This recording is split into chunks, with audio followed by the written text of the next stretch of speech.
How are we all doing, guys? Hope you had a really good weekend. Right, I've come on tonight. We're gonna go a bit retro tonight. We're gonna do stroganoff. I'm not gonna do it traditionally, like with the beef. We're gonna use pork, and we're gonna use pork fillet or tenderloin.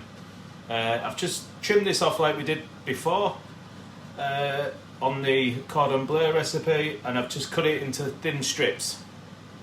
So, what we need to do, the first thing, I've got the pan heating up really, really hot.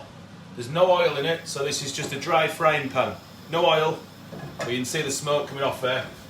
We need to sear the meat off really, really fast. This is the first thing that we do. So, I'm going to take the stripped up pork, just going to add a little bit of oil to the meat. I never do it the other way around, otherwise you just get loads of smoke out of the pan, which you don't really want. We're going to do this in 2 batches. You should start hearing it sizzle. Once it's in there, don't play around with it. You want it to form that crust.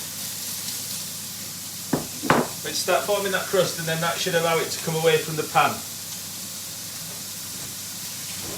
Well, that's the idea. So, this is quite a sort of retro recipe. Usually done with beef. Obviously, we've changed it for pork. I just find the pork is it's a bit more tender in that. You know, some of the beef that you can get can be hit and miss. With the pork fillet, it's always pretty much nice and tender. So it's not going to take long. We're just looking for a nice little sort of colour on there. We can start moving that around now. It's got that first bit of colouring. We start moving that. That's all come away from the pan, so we've oiled it enough. Just make sure it's seared all the way around. To get a pair of tongs or something, I don't have any tongs, so I'm just trying to do it like this. Probably not the best thing. So, hope we've all had a really good weekend. Well, as good as we can do, but hopefully things might be looking up a little bit. So, that's the first lot seared off.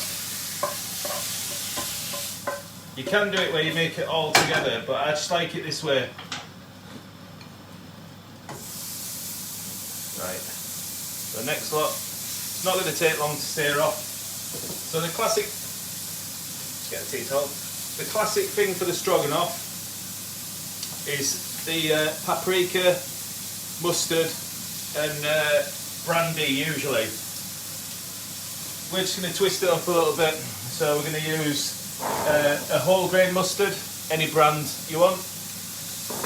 We're going to use a sherry, only a small amount of sherry in there. You can use wine. White wine works really well. We're just going to use a little bit of sherry and a little bit of stock just to balance it out. Right, so just get the colour on this now. While that's colouring up, the next job is I've just got 1 onion. Don't worry, I'll post the recipes up for this afterwards, so don't worry if you miss anything. We just need to dice this up. Obviously you can change this if you want. If you want to use leek, you can use some leek. If you want to use spring onion, use spring onion. Remember, the recipes aren't set in stone. You can adapt them to whatever you want. Just go as quick as you want, as slow as you want. Just always take that outside bit out because that's quite slippy. So that's just the outer layer. We just finely dice this up. If you want it a bit more rustic, you can go a bit more rustic on it. I like it quite finely diced. So just move that along. Just at your own pace, however comfortable you feel. Like so, I've left that on. Normally take that outside layer off.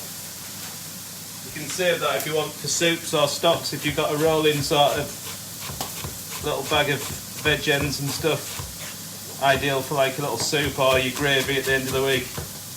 Right, so nicely diced up. Like I say, go rustic if you want. Go leeks, go spring onions, whichever you prefer. go bonkers, go fennel if you want. A little bit of fennel would be quite nice in there. Right, so we're just going to add a little bit of oil now, because I'm just looking at sauteing these onions down. So that's the sort of noise that you want to be hearing. If it goes into a cold pan, you're going to be more stewing them, so you're going to get a lot of liquid. I'm wanting to get that caramelisation on them, and that's the natural sugars are coming out within the onions. That's why when you get the ones that, like the burger ones that have been griddled, that's the sugars that are caramelising within, so they're nice and sweet. This is where I start crying. I must have one of the weakest eyes for a chef. I just cry over onions all the time. These aren't too bad actually. So, just looking at getting a nice bit of colour on there. If you think this sauce isn't going to be a white sauce, so it's going to have the paprika in it, so it's not going to be dark, but it's not going to be like a cream sauce. So that's what we're looking for. So it's starting to go translucent and a little bit of colour on there. So next, I've just got some nice chestnut mushrooms. Use normal ones, use portobellos, use wild, use whatever you want. A bit more fancy. Use some chanterelles or trompettes or whatever you want. I'm just doing chestnut. I couldn't find the chanterelles in Morrison's. So just whatever pace you want, however comfortable you are with a knife. Do it thicker, do it thinner, whatever. Like I say, the recipe will go up, but this is sort of roughly, it was one onion, roughly sort of, I would say about 150 mushrooms, but I'll make sure I get the recipe spot on when I pop it up for you guys.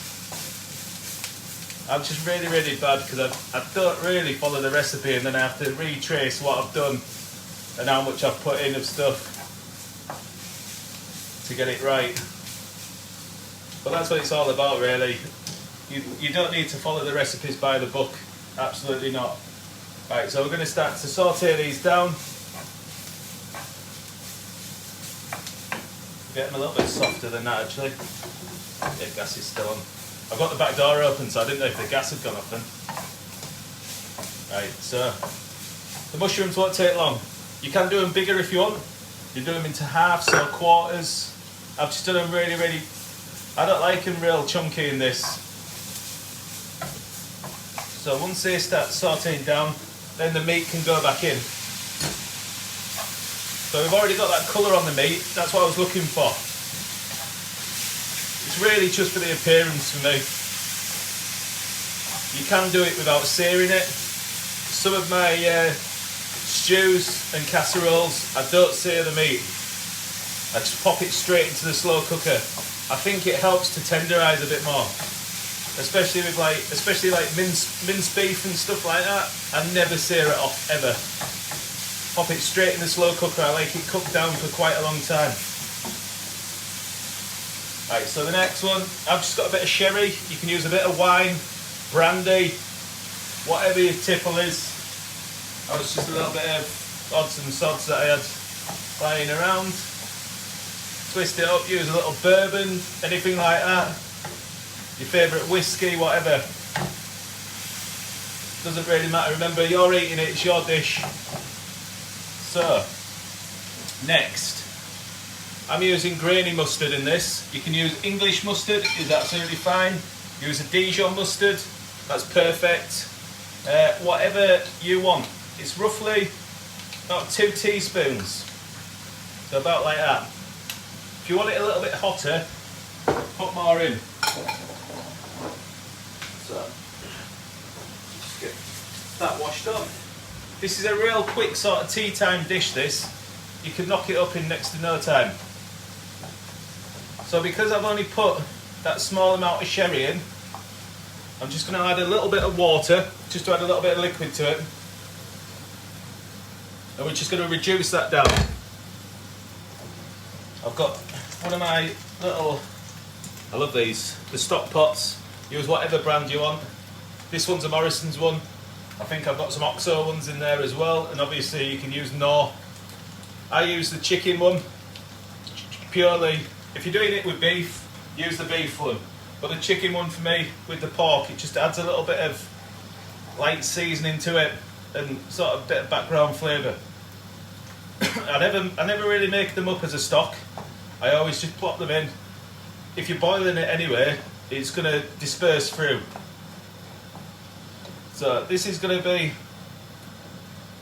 a do or die dish tonight. Just before I came on, Stacey went, don't really know what stroganoff is. So she's either going to love it or she's going to hate it. I think there's some chicken nuggets in there. If not, she can have them. Right, so just reduce this down. I don't know if you can see that now. That's all coming down into a nice sort of sauce. So next, paprika. I like smoked. Use the plain if you want. Roughly around 2 teaspoons of this. Like I say, if you want to experiment, like a little bit fiery, use a little bit of cayenne, something like that. I just like the smokiness of this. You know, when you do it with the smoked one, it gives a real sort of nice background flavour to it. Also, it adds to the colour. Get that real nice colour to it. And then all we finish this with, just make sure the pork is cooked through. The pork is cooked through. So I'm trying to design dishes that are really, really quick. And obviously using the pork fillet,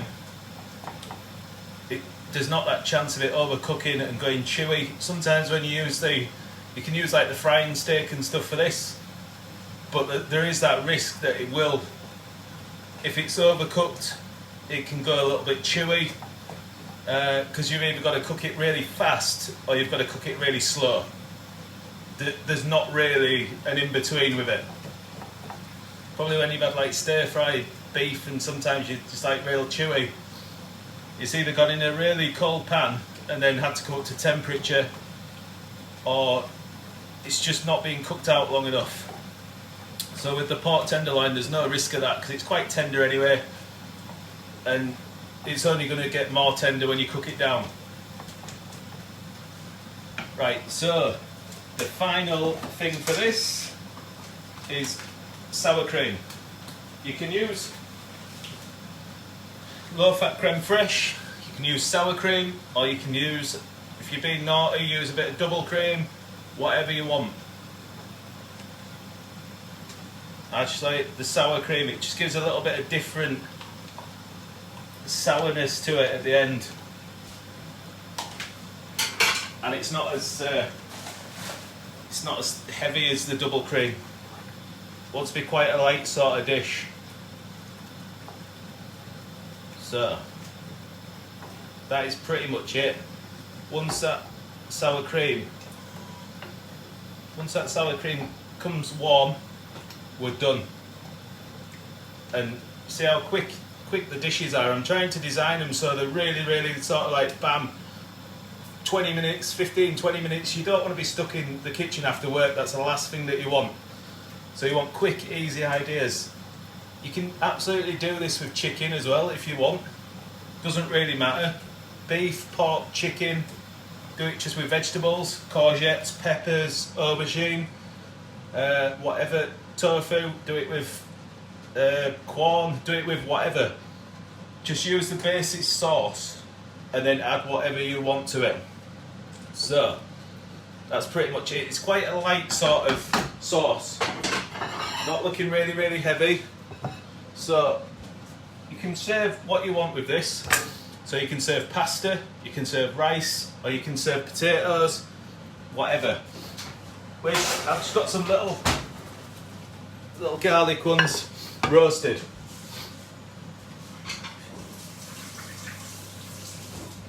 Right, so just going to put the little roasted new potatoes on, like that. Then for the stroganoff, they are pretty quick dishes though, these really, if you're thinking. Probably take longer for a takeaway to come then. Right, so just spoon a little bit of sauce over there. That's going to taste amazing, and a little bit of chive on there, just all the way around. For me, that's a really nice, simple dish. I'll just try and swizzle this around. There. So, quick, easy, pork stroganoff, some little new potatoes. I'll post the recipe up. Like I say, change it to whatever you want. If you want beef, chicken, vegetable, whatever. Right. Thanks for watching, guys. Speak soon. Take care.